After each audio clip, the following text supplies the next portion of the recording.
Hola, voy a hacer el final de cálculo vectorial, el 2024-2, el que me ha tocado dar a mí. Este es el enunciado, lo voy a estar dejando en la descripción, también junto a la PPT que use y tal vez el OneNote, pero no sé cómo exportarlo. De todos modos, les voy a estar dejando ahí los recursos y vamos de frente con la pregunta 1. A primera vista parece que estamos viendo un problema de introducción a la mecánica, pero realmente no vamos a necesitar nada de eso. Solamente entender qué significa cada variable o qué significa la función que nos van a dar más adelante, pero nada, es solo para reemplazar en esta función. Vemos que esta es la función con la que vamos a estar trabajando y el enunciado anterior nos serviría para reemplazar las constantes. Entonces vamos a ir viendo cuáles son las preguntas que nos dan para ver qué hacemos con esta función. La primera tiene una palabra clave que nos dice que tenemos que hacer es optimización, porque nos dicen que minimicemos, encontrar un punto x1, x2 que minimice la función u. La siguiente, la segunda, es todavía más directa. Nos dan una restricción y nos dicen que utilicemos Lagrange. Entonces vamos a pasar a ver la función que se nos ha dado en el enunciado y me parece muy importante hacer las sustituciones primero para después derivar, pero sobre todo la sustitución x1 es igual a x y x2 es igual a y. ¿Por qué? Porque lo hace mucho más claro y no te van a bajar puntos por esto en el examen. Al menos a mí no me bajaron nada. Por cualquier cosa podrías aclarar al principio que estás haciendo esto o dar la respuesta final en función de x1, x2. Al final solo vamos a hacer las sustituciones para tener las cosas más claras. Entonces al hacerlas va a quedar una función mucho más amigable, que es la siguiente. Y vemos que tenemos un lado que nos interesa para la derivada parcial respecto a x y otro que nos interesa para la derivada parcial respecto a y. Como es una suma de funciones, las derivadas parciales van a ser bastante fáciles. Solo es simple y regla de la cadena. Entonces vamos a trabajar con estas dos. Las igualamos a cero. ¿Por qué? Porque estamos buscando un punto crítico. Un punto crítico podría ser un máximo, un mínimo o un punto silla. En este caso vamos a armar el sistema de ecuaciones para hallarlo y después verificar que realmente sea un mínimo como nos pide la pregunta.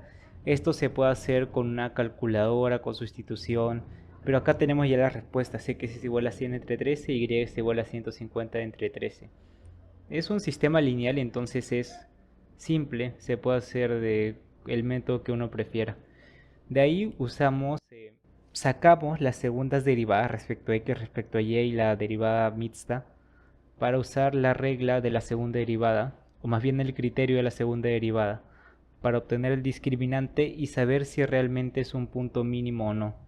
Ahí pongo en pantalla el criterio. ¿Para qué? Para recordarlo un poco. Tenemos la suerte de que las segundas derivadas y la mixta son constantes, entonces sacar el discriminante es bastante fácil, nos va a salir 26, que como es mayor a 0, nos está diciendo que el punto que encontramos es un extremo. Ahora nos falta determinar si es un máximo o un mínimo, y esto se puede hacer tanto con la segunda derivada parcial respecto a x como a y. Y como ambas son mayores a 0, esto nos dice también que es un mínimo. Entonces pasamos a la segunda pregunta, es Lagrange. Tenemos estas dos cosas importantes de identificar, la función objetivo y la función restricción. La restricción sería x más y, el objetivo sería u, la función con la que trabajamos anteriormente, y sacamos sus gradientes. De u tenemos la ventaja de que ya hemos sacado las derivadas parciales antes, entonces solo deberíamos reemplazar. Y de g, que es una función bastante simple, x más y sus derivadas parciales son igual de simples, 1,1. Entonces, ya habiendo identificado esto, vamos a sustituir las derivadas parciales de u y ahí la tenemos. Estos son los tres elementos que necesitamos para armar el sistema de ecuaciones. Y bueno, ya lo vamos a armar porque tenemos el gradiente de la función objetivo y la restricción y tenemos también la restricción en sí. Entonces, armando ya el sistema de ecuaciones, vamos a notar más adelante algo interesante, algo que nos hace el trabajo muy fácil, que es que tenemos dos elementos que son iguales, justamente porque el gradiente es 1, 1, nos van a dar dos elementos iguales Entonces lo único que tenemos que hacer para resolver el sistema es despejar x respecto de y, también podría ser y respecto de x, y lo vamos a reemplazar en la restricción. ¿Para qué? Para hallar el valor de y, nos va a salir respecto a c. Y hacemos algo similar para x, en este caso sería reemplazar y valor de x y luego reemplazarlo en la restricción o reemplazarlo directamente. Al final nos van a salir estos dos valores que serían la respuesta final. Al menos en mi salón varios se confundían de que la respuesta saliera en términos de c. A mí me parece bastante intuitivo que sí debería ser así, porque la restricción que se nos da está también en términos de c. Entonces, ¿qué nos dice eso? Si c cambia, la restricción cambia. Y si la restricción cambia, nuestra respuesta también debería hacerlo. Al final no se va a tener que justificar eso, solamente dar el punto. Y ya vamos a pasar a la siguiente pregunta. Entonces, en el segundo problema nos hablan de un tanque. El tanque sería esta de la figura y está limitado por las dos funciones que se muestran, las dos superficies S1 y S2. Nos están hablando del tanque como este espacio, este volumen que está justamente en medio de estas dos funciones. Vamos a ver qué nos pide la primera pregunta, y es la región proyectada del tanque de almacenamiento. ¿Esto qué es? Es la proyección justamente en el plano XY, como si le pusieras una linterna justo encima.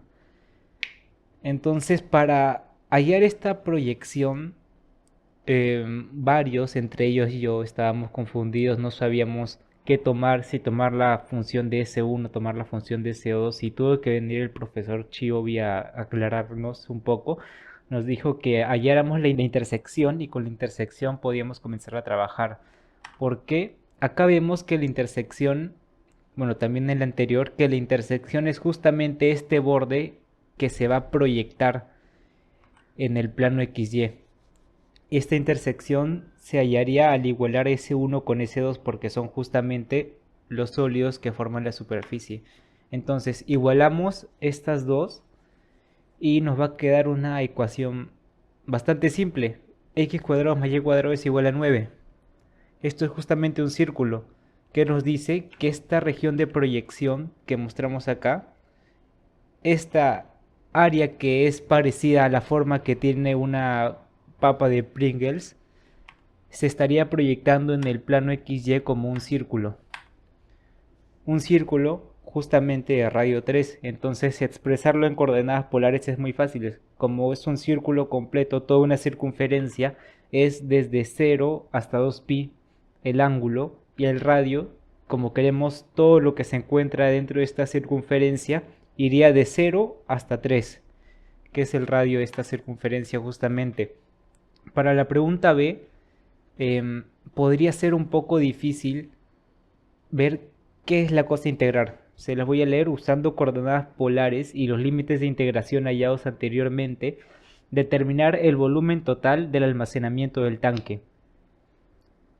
Tenemos una función que lo limita por abajo, tenemos una función que lo limita por arriba, pero ¿qué función vamos a integrar para hallar justamente este volumen? Entonces, habría que recordar un poco lo que vimos antes en cálculo de una variable. Ya sabíamos hallar el área entre dos curvas, hallar el volumen entre dos superficies. Es una idea similar. Es la integral de la función superior menos la integral de la función inferior. O lo que sería lo mismo, la integral de la resta de ambas funciones. Entonces eso es lo que vamos a hacer. Vamos a restar ambas funciones. Claro, primero la positiva va a ser la que se encuentra arriba, la negativa la que se encuentra abajo. Si hacemos esto al revés, nos daría la misma función pero en negativo. Y eso podría afectar un poco nuestros resultados. Tal vez la integral saldría negativa. Sí, la integral saldría en el mismo volumen pero negativa. Al final esta función f de x y es la que vamos a terminar integrando. Entonces vamos a pasar a hacer eso. Tenemos ya los límites de integración de 0 a 2pi y de 0 a 3.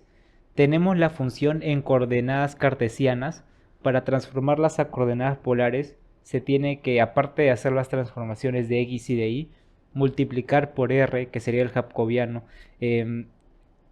No nos explicaron muy bien realmente por qué se hace esto. Es cuando se hace de cartesianas a polares, el jacobiano que se añade es multiplicar a la función por r.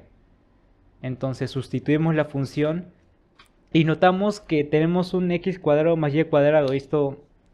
Organizar la función de esta forma nos ha ayudado porque x cuadrado más y cuadrado, cuando lo pasamos a coordenadas cartesianas, sería igual a r cuadrado. Entonces, reemplazando esto, tenemos una función bastante más simple de integrar.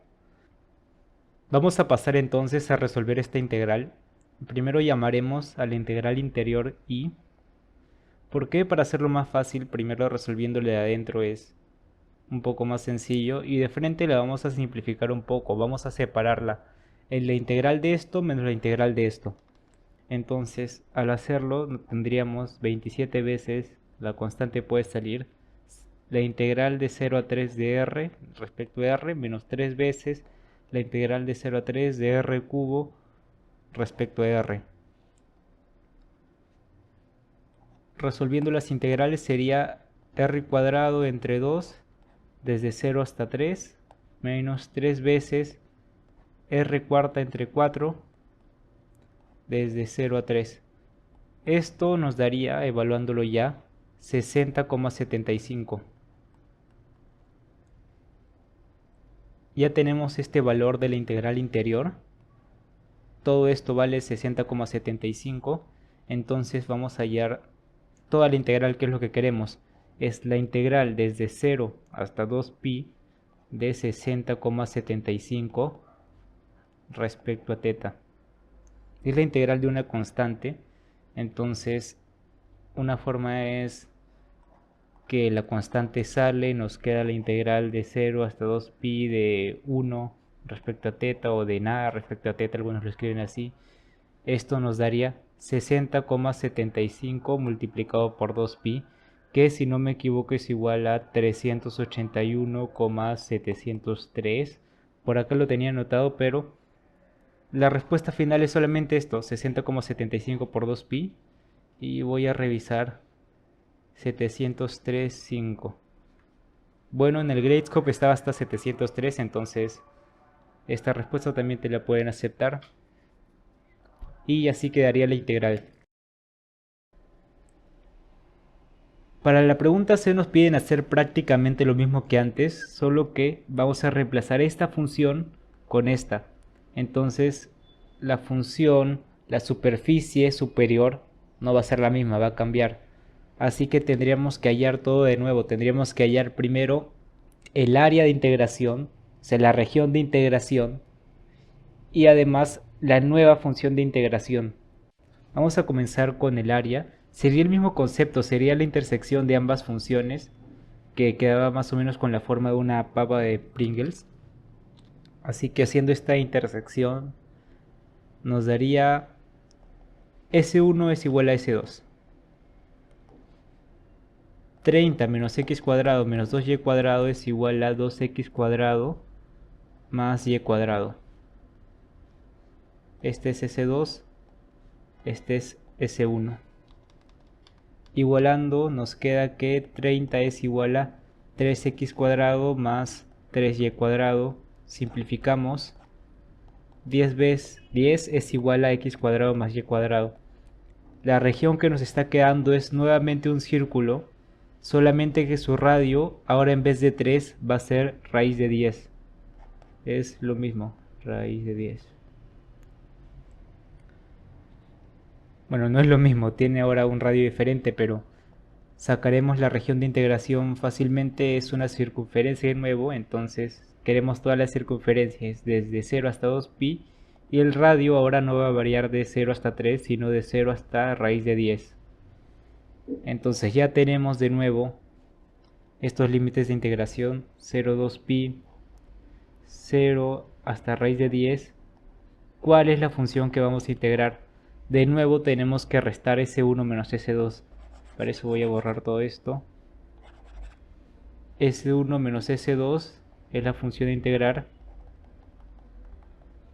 que es igual a 27, o perdón, 30, que es lo que teníamos que cambiar, menos x cuadrado menos 2y cuadrado menos x cuadrado más 2x cuadrado más y cuadrado.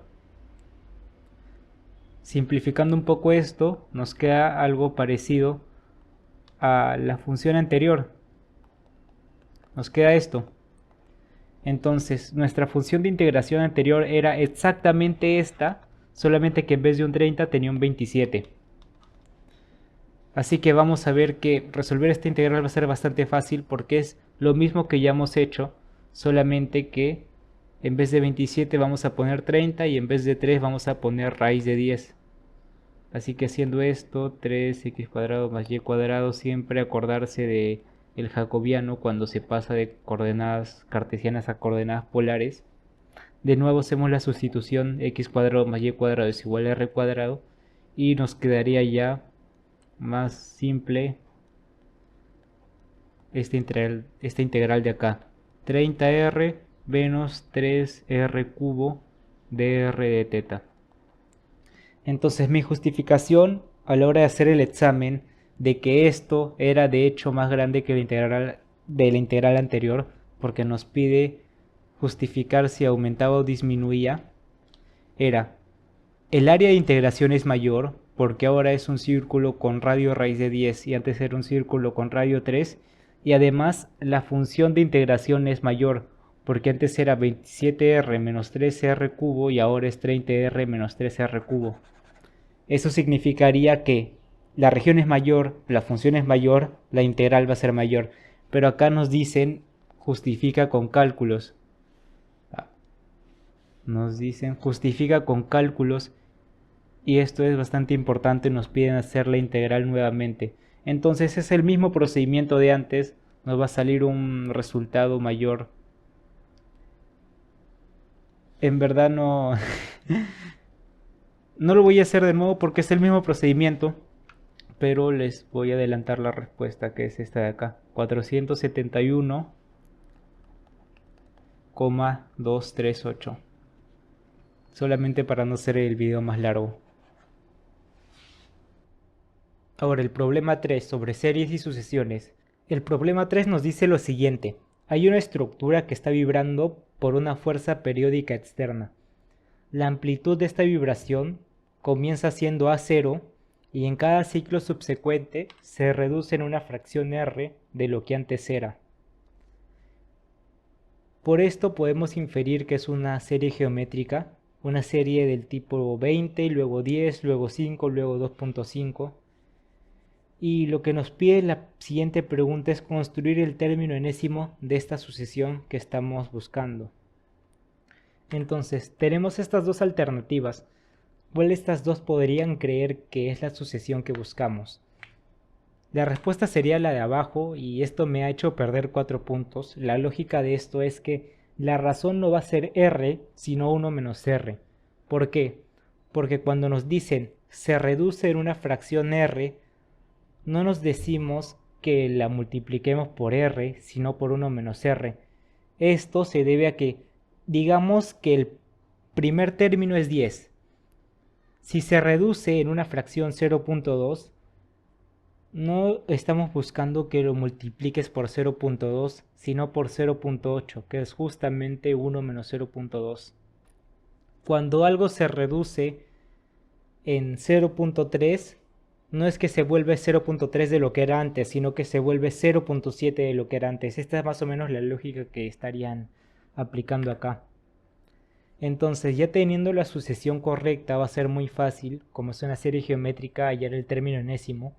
Acá tenemos dos opciones, comenzando en n igual a 0 y comenzando en n igual a 1. La que nos va a servir, bueno, más bien ambas deberían ser válidas en un examen, pero la que nos va a servir es la que tiene n igual a 1 como comienzo. ¿Por qué? Por la siguiente pregunta. La siguiente es definir la serie que sea la suma de las amplitudes de las vibraciones. Entonces esto es la suma de todos los términos enésimos.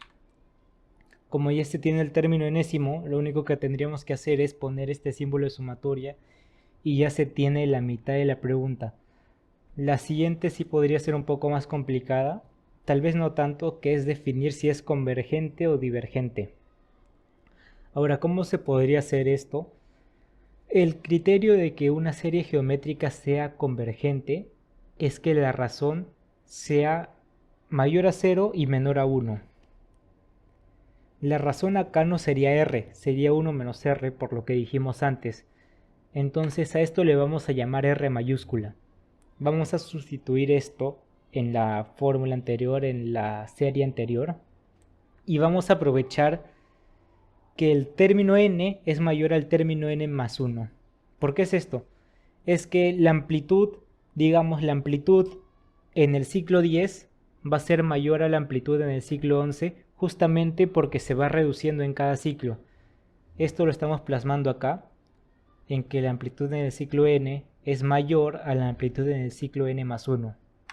Entonces, desarrollando esta desigualdad vas a obtener que 1 es mayor a r. Tampoco debería ser mucho trabajo explicar que r es mayor a 0. Y con esto puedes justificar que la serie converge porque su razón está entre 0 y 1.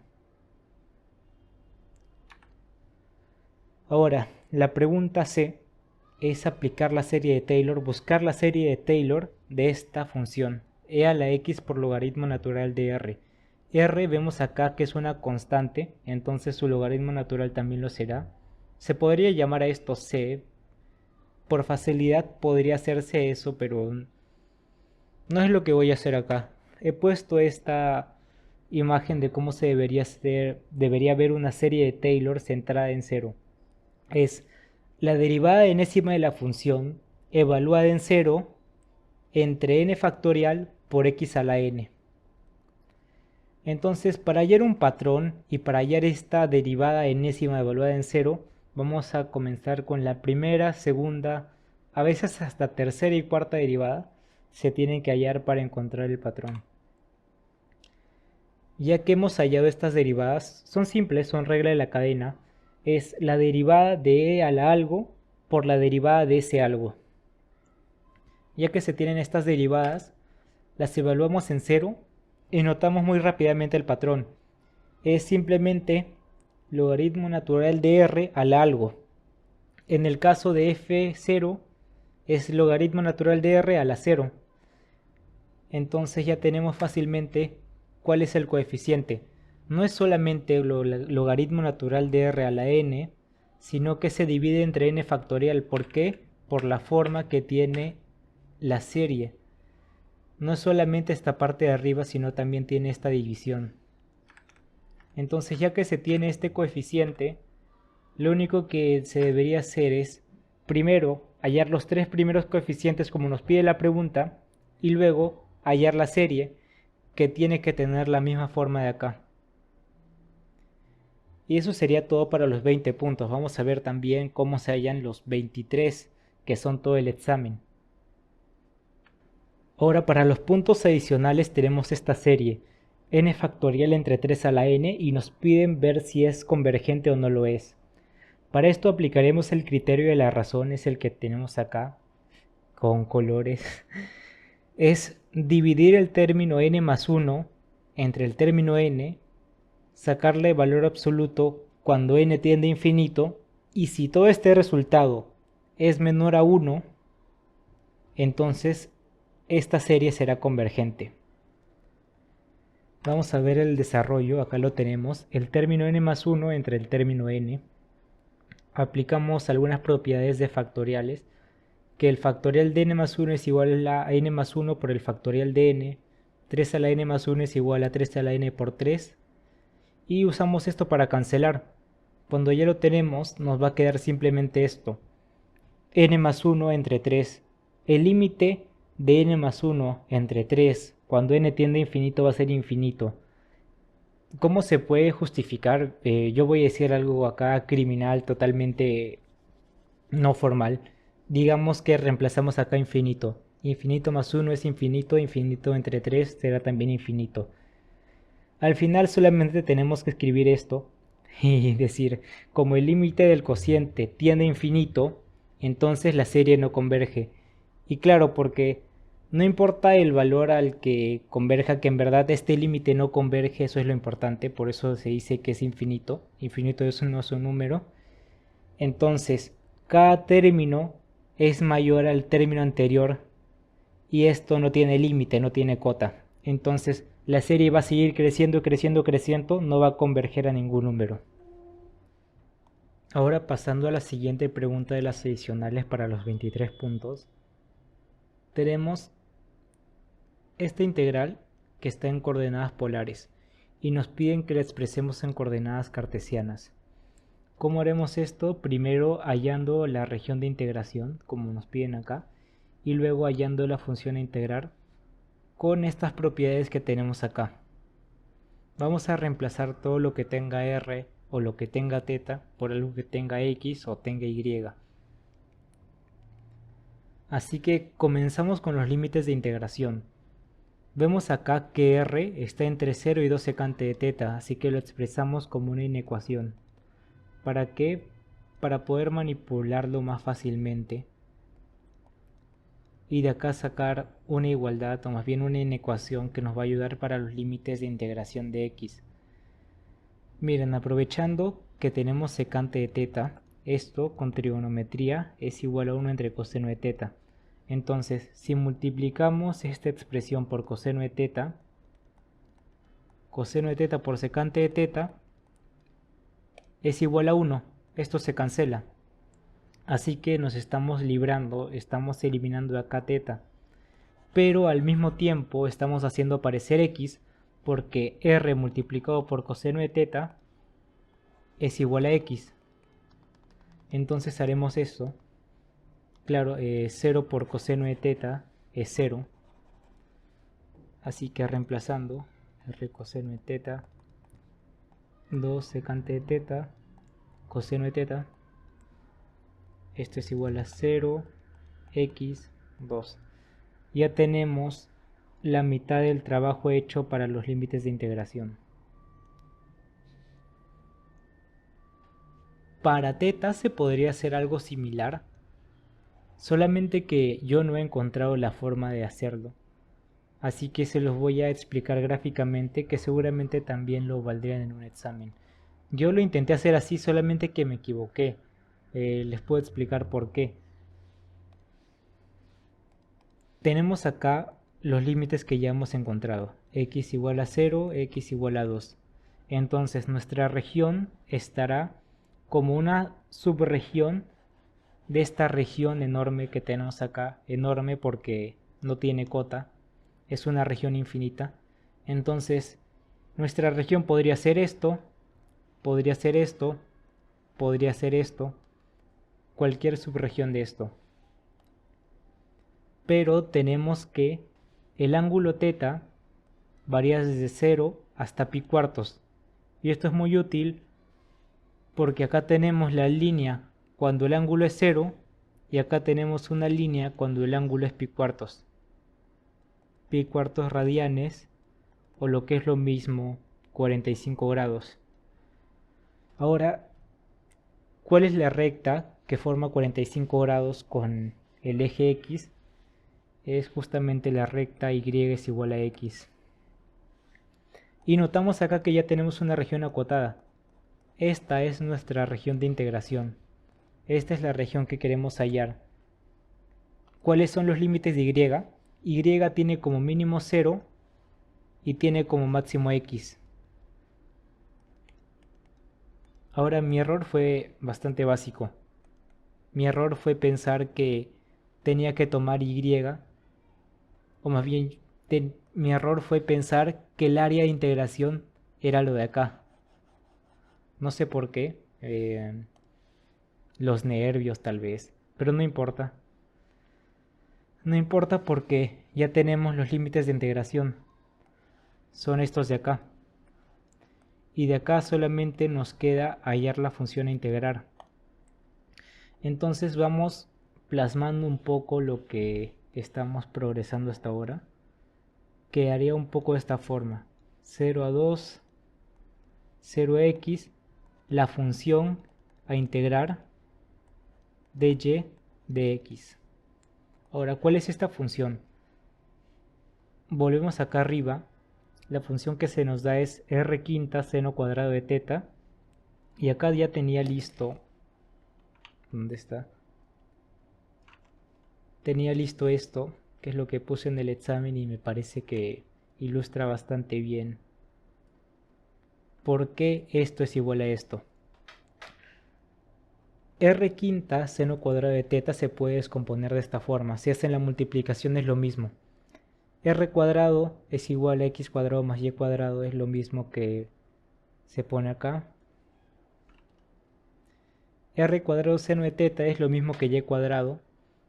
Es elevar lo que se tiene acá al cuadrado. Y R es el jacobiano. Esto es muy importante, que R es el jacobiano. ¿Por qué? Porque cuando pasas una función de coordenadas cartesianas a coordenadas polares, tienes que tomar en cuenta que la función que tienes la vas a multiplicar por R. Claro, después de hacer las transformaciones, después de sustituir X por R y teta e Y por lo mismo. Entonces, esto es idéntico a esto, esto es idéntico a esto y esto es el jacobiano. Así que la función que estamos buscando es x cuadrado más y cuadrado multiplicado por y cuadrado. Operándolo un poco, x cuadrado y cuadrado más y a la cuarta. Y la respuesta final sería esta. La misma integral que tenemos acá, pero reemplazando por esta función. Desde 0 hasta 2. Y desde 0 hasta x, x cuadrado y cuadrado más y a la cuarta. Diferencial de y, diferencial de x. ¿Por qué los diferenciales no al revés? Porque estos de acá son los límites de integración de y, y estos de acá son los límites de integración de x. ¿Por qué no lo hacemos al revés? Porque la integral interior en todo caso es la que debería tener como límite una función. La integral exterior no puede tener una función como límite porque de esa forma no nos daría un número, nos daría otra función. Y bueno, así terminan los 23 puntos. Y a dormir.